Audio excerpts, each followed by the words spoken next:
Welcome to another episode of our podcast, Business, Logistics and Passion. The podcast is powered by GroupCat and inspired by people. Today, we have a special guest, the country manager of Ukraine, of CAT Cargo Ukraine, Andrey Godlevsky. Welcome, Andrey. Hello, Tomasz. And today we will be discussing and touching very sensitive topic because we will discuss about logistics in the shades of war. Before we start, maybe going to details, I just wanted to ask you, how is the situation in Ukraine today? It's one of the hardest questions since the beginning of war, I would say, because it looks pretty normal. It looks like, but it's not. In fact, it's not. It's already 2 years of war, and of course, on a private level and on a business level, all we are adapted, unfortunately, to the current situation, and that's why it looks like normal for us. But it's quite a weird normality. But we are living, we are working, we are doing things we should do. That's it. So indeed, you are trying to live the normal life in the abnormal situation, if we can come back a little bit, or maybe even from the start of the company in Ukraine, if you can say a few words about the company itself, what are we doing in Ukraine, and what is CAT Cargo Ukraine? Yes, sure. Company in Ukraine was registered in the year 2006, and the business was launched in the year 2007 with Renault, in fact, which is still one of our top clients in our portfolio. And since that time, we are working quite successfully, providing our operations, ensuring commitment we made to our clients. We are offering a full range, in fact, of the services, including freight forwarding, domestic distribution, warehousing and cross-docking operations, and customs clearance for our client. While Ukraine is still out of the European Union, it's quite important to provide customs clearance services too. Myself, as an employee of CAT Group, is with CAT since the year 2008, so it will be, in August, it will be 16 years already. Yeah, so already a long time. What is currently the size of the company, the scale that we are operating? We have 50 people, a bit less, it depends now. Few people are enlisted, some colleagues are on a maternity leave, but it's about 50 people of staff, and more than half of them are pickers and warehouse employees. So I would say we are quite a small, comparatively small, but an effective team in Ukraine. Yeah, and for you personally, and for all the team and for all Ukrainians, the start of the war was the event that changed everything, I would say. And how is it to run the business during the times of war? And maybe we can come back a little bit when it all started. You took the very early at the moment you took the leadership role among the team, and you managed to come back to the operations very soon. Maybe you can give us a glimpse on the history. How was it looking, especially in the first days, first weeks? How it went? Well, talking about first days and weeks, we were shocked totally. both colleagues, our clients, all the people in Ukraine. It was really, it was shock. And few first days we were receiving just the calls from the clients to stop the cargo if it does not cross the Ukrainian border, if it's still in the European Union side. So we stop all the trucks movement there. We also stop all the trucks that were supposed to deliver goods that same moment when an invasion started to the areas close to the combat areas. So one of the great, small but great success, and due to the efforts of our team, we do not lose except 2 cans of the oil.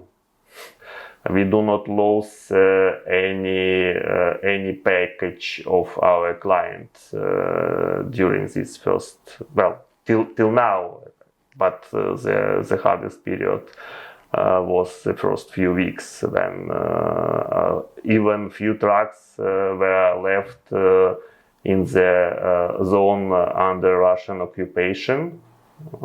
That was released later, and they were safe. We really have no losses, and that's great. But frankly speaking, during the first 2 weeks, since the moment we stopped the movement and hang on our operations, both our employees and our clients, they were just moving to secure places with their families or ensuring their families are moving to the secure locations. So first 2 weeks there was almost no business at all. No business requests, no business talks, nothing, just personal things to care about. But later on, while people move to secure places, make sure everything is good enough with their families and beloved ones, they start to come back to normal, not normal, but to the work. And invasion started on February 24th, and in the middle of March, I would say, we were receiving first requests from the clients how and what we should do, because we need to renew the business. And once again, due to the common efforts of our team and an effective communication and work with our subcontractors and with our clients, we managed to fully relaunch our distribution network despite the checkpoints, despite the curfew settled on the territory of Ukraine. We managed to restart business in April. We totally revised the roads, we totally revised an approach to the planning, because it's really like this Robert Kiyosaki's theory about black swan. We do not have the black swan, we rather have a black ducks or even black sparrows, I would say. Black sparrows, but many of them. So it was... What do you mean by this? Can you explain what do you mean by that? There are so many unexpected, unpredictable things that you faced during these first weeks or months of the invasion. Really unexpected. You cannot predict volumes. You cannot predict where the road will be closed or not. You cannot predict where the dealers of our clients will be working or not because of rocket attacks or some other things. And so it was a quite enormous job done to make this run. Since April 1st, we renewed our domestic distribution in full, and well, it was a day by day. It's not like before the war when you can plan and you expect that this day you have that volume, go in that directions, and that's it. No, absolutely not. And after that, another quite a good achievement. We reached a break-even point in May. Concerning the profitability of the company. Yes, we reached the break-even point, which was even for me. I was not that big optimist at that moment, but we did it. Yes, we did it. Yeah. And if we, because as you said at first, the priority was very clear to secure the health and life of people, then also to take care about the security of the goods, of course, from the business perspective of our customers. But then there was no business. Also, many people has escaped to different locations. Some people also have emigrated to other countries, including Poland. There's a majority of them. And if you compare that period of time to what is today, during the daily life and operations, what are the main differences, or what may be difficulties today you still experience in prospering? Well, that moment 2 years ago, I would say it was the worst and best team building ever. Really. And despite the situation was quite hard, but it was a kind of not inspiration maybe, but we feel we should do something. I mean, we should. It is not possible to live our life empty. We should fill it with something, and the work probably was the best thing to fill it with. And we were optimistic enough. So despite it was the worst, but it was the best time.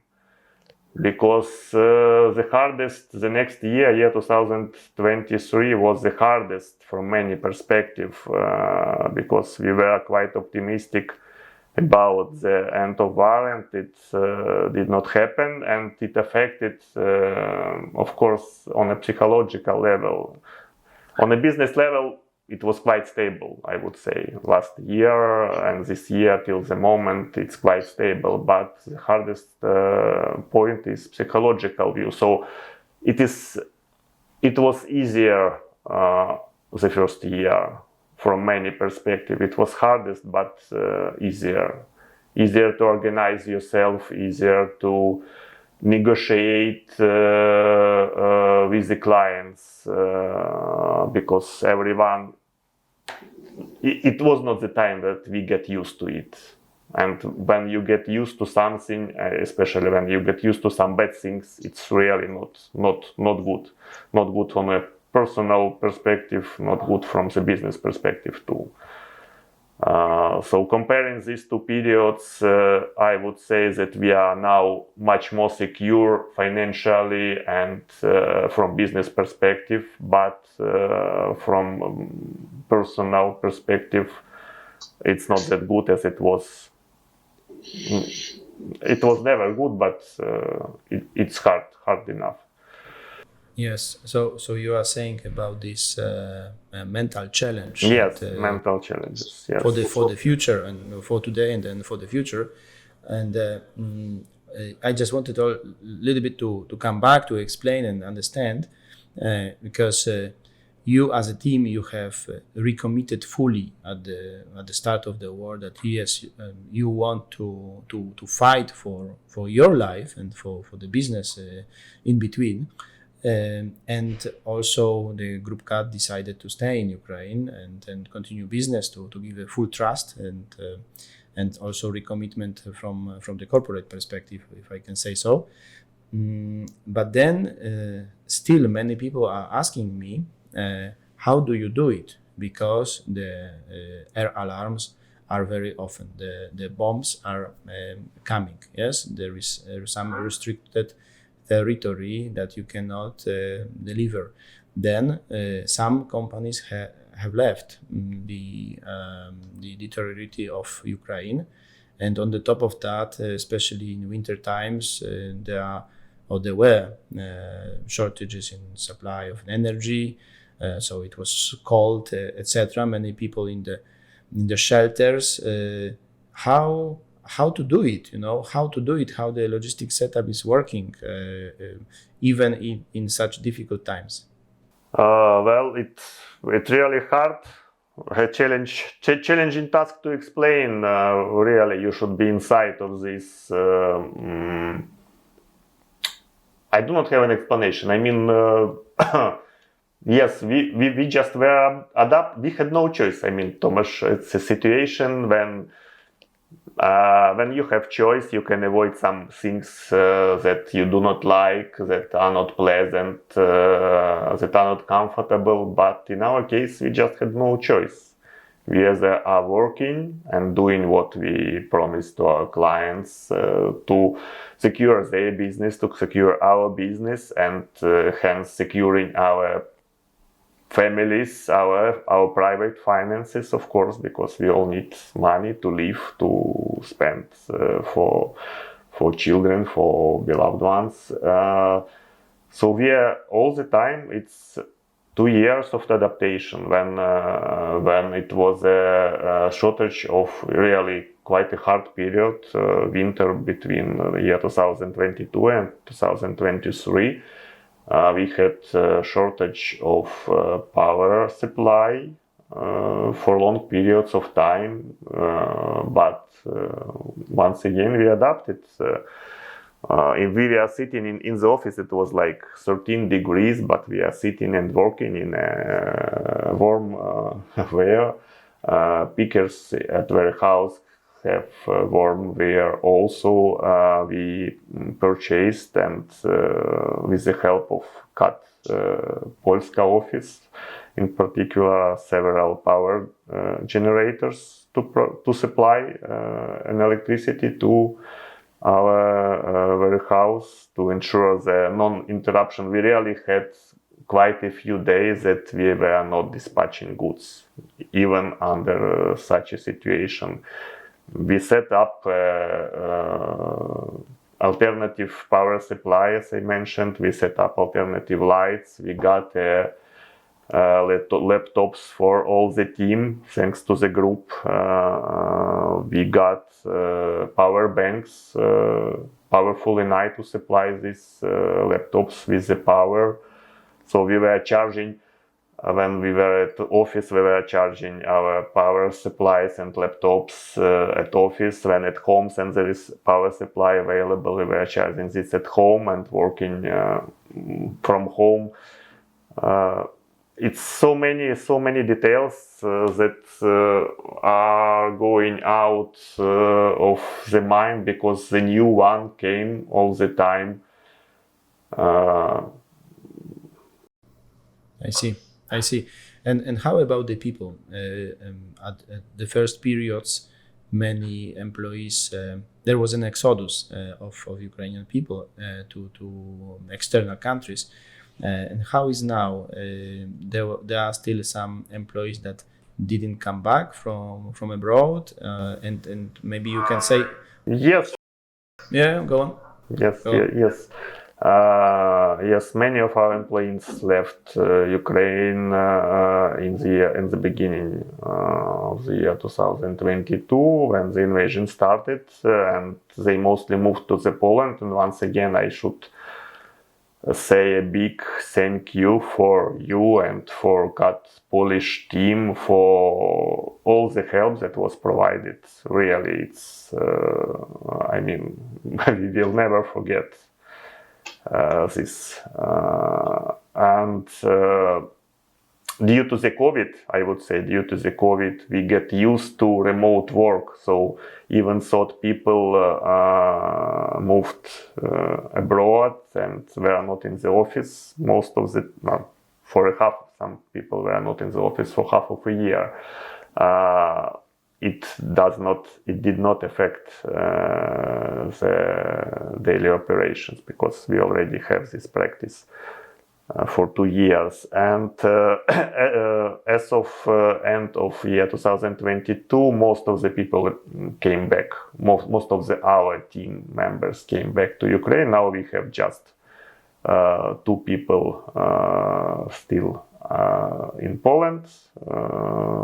Our head of customer service department, whose house was under the occupation, located in the town nearby Kiev, that was not totally destroyed, but I mean there is not too much to do there now. I mean, with he has 3 children, so for children it's like better to stay in Poland till the moment. And our HR manager, who is also located as for now in Poland. That's it. All our team is back to Kiev, and I would say we are quite lucky because of that, as many blue collars and white collars who had such an opportunity, they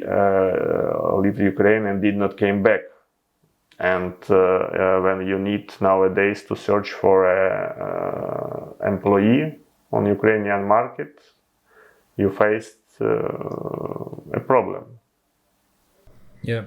Yes, you mentioned at the beginning that there is an ongoing enlistment campaign. I know there were several waves of this campaign already. And do you see that the one that is now is somehow more risky for the employees of CAT in the coming months? What do you think about this? I would say it's a consequence of the war, of course, but it's the biggest, if not taking into account the war, it's the biggest risk for business now.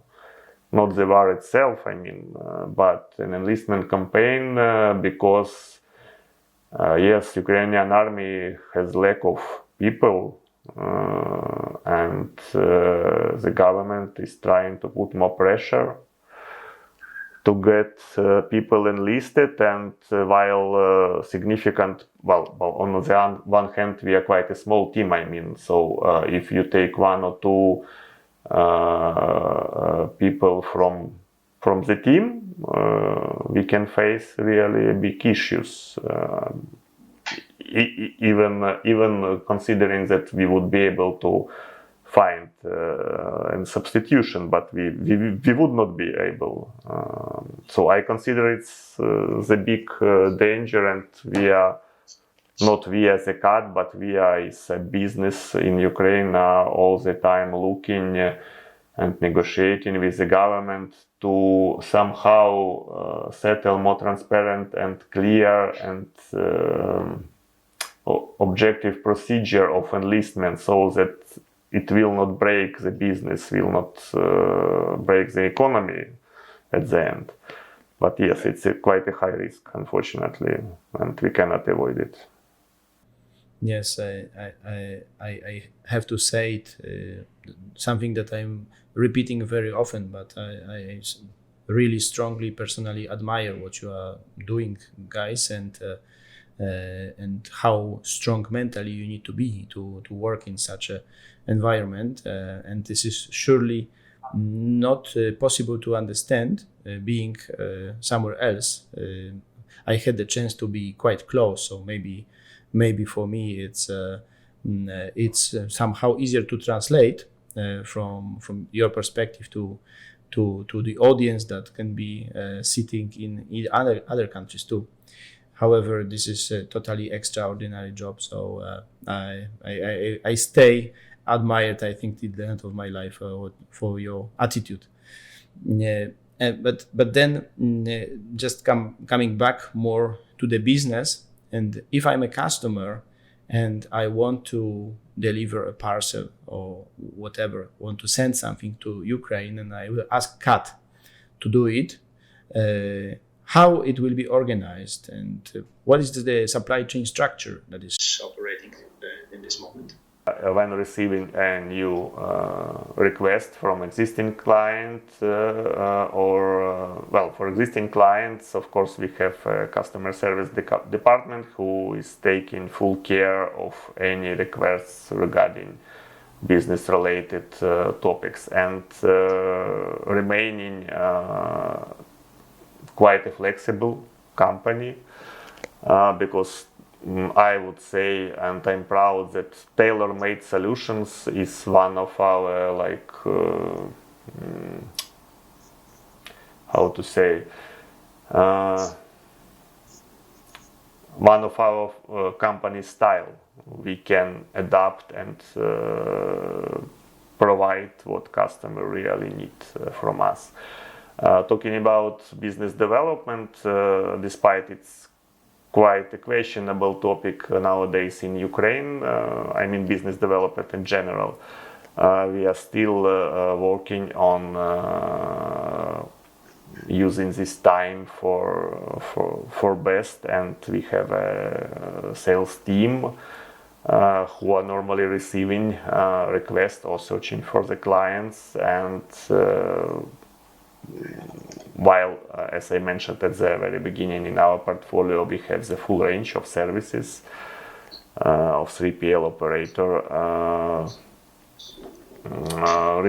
receiving requests, we are gathering information, providing the quotation, just normal business practice, talking to the clients, verifying what we exactly need, which kind of services, trying to find the win-win solution all the time, even in this challenging and changing environment.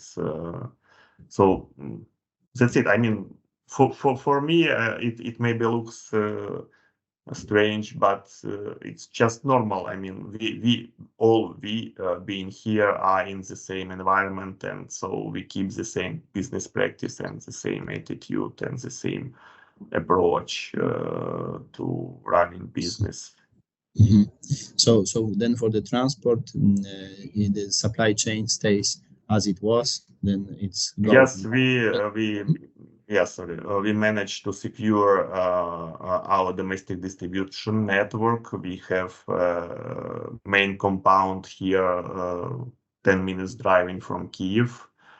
And we have few cross docks in the regions of Ukraine. It is Odessa, it is Kharkiv, it is Dnipro, and it is Lviv. And we still, it's subcontracted platforms, but we still operated them, and they are fully functional, and we have daily distribution. The only difference, before the war, we have 5 days distribution, so next day delivery.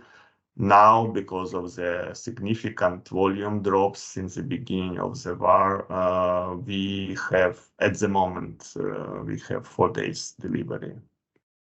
We are lacking 5th day, but just because, not because we cannot, but because we do not have enough goods to fill the trucks with.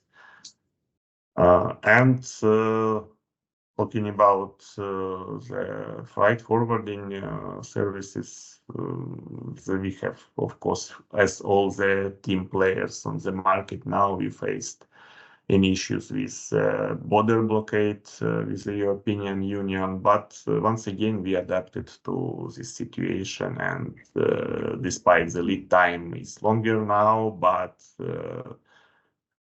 we provide the requested number of trucks to our clients, even like if it's 3-4 trucks per day during the whole weeks. For selected clients, we are doing this. Yeah. So the system is still operating even in those difficult times. So we can here, I think, promote the Cat Ukrainian system. If any of the companies would be interested in coming back or strengthening the presence, then we are there as Group Cat. And we discussed a lot, and this is very natural that you are living in the times of challenges. And my question is, do you find some space, time to release from that, to find your own peace somewhere? And how you find this mental strength. I ask you particularly as a country manager of the company that is operating still very well. Thank you for this question. Yeah, it's really quite an important to. While the first year of war, we really were more focused on business, but later on, it was like a must-have to find some things that to focus on out of business needs, out of business time, and out of war issues. And it's even more important because, as I mentioned, situation is changing dynamically and quite unpredictable. And for people from the psychological point of view, it's quite an important to have something that, at least something that you are sure you have power on, you can manage on despite whatever happens. And for me, it always was, but it's during the wartime, it's maybe even more important. I like nature. I like growing plants. And growing plants for me, it's like, well, it's really what you can manage. They depend on you. You feed them with water, you take care of them. If you're doing this good, they are growing. If you're doing this bad, they are not. So that's one of my passion that I'm doing, and that is helping me now really. Out of this, of course, reading good books and watching good movies, it's always helpful to relax, to take it easy somehow.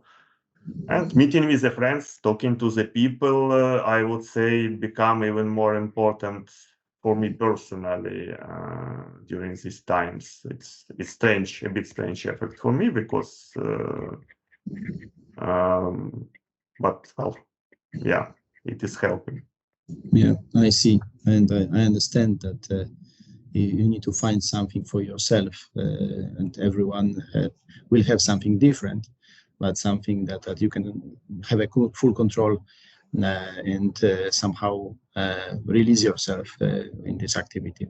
Nice point. I forgot during the last winter, the previous one, when there was shortage of power supply until, staying at home, you had nothing to do. Totally. And I start cooking because I have a gas oven. I start cooking. I was never doing this before. Okay. So that's one of the things, yes. That's a good one. So next time I will be in Kiev, finally planning my visit, and I will visit you and I will test great. how much skills did you get. You're welcome. Super. And maybe to close the discussion, there is anything that you would like to pass maybe to your colleagues in Ukraine, to Ukrainian people, or maybe to CAT friends or our listeners or watchers, some message from Ukraine or the conclusion? Probably the only one. We are great, all one. Oh, you are great. We are great. Together, we are even greater. The team is what I understood during this time. Yeah, that the team, is the biggest value for everything, for doing business, for fighting, for whatever. So thank you all. That's the message to all the members of the CAT group and Ukrainian employees and all the people that were helping us and supporting us during this period of time. Thank you. We are great. We see together. Thank you, Andrey, and I'm staying all the time with the heart very close to you guys, and impressed what you are doing, and I really believe it will conclude with some good scenario for all of us. And I think that it's a good moment to to thank you, Andrey, for today's episode. I appreciate that you found time and the space, the mental space, to share your experiences. And I wish you really good luck. Thank you very much, Tomasz. It's quite an interesting experience, quite a new and interesting experience for me. So thank you for inviting me. I was glad to talk to you. It was our podcast, Business Logistics Passion, powered by GroupCat and inspired by people. My name is Tomasz Zarzycki and I'm the Managing Director of the GroupCat region, Central and Eastern Europe. And I invite you to follow our social media, our podcast, also on YouTube, Spotify, and see you next time.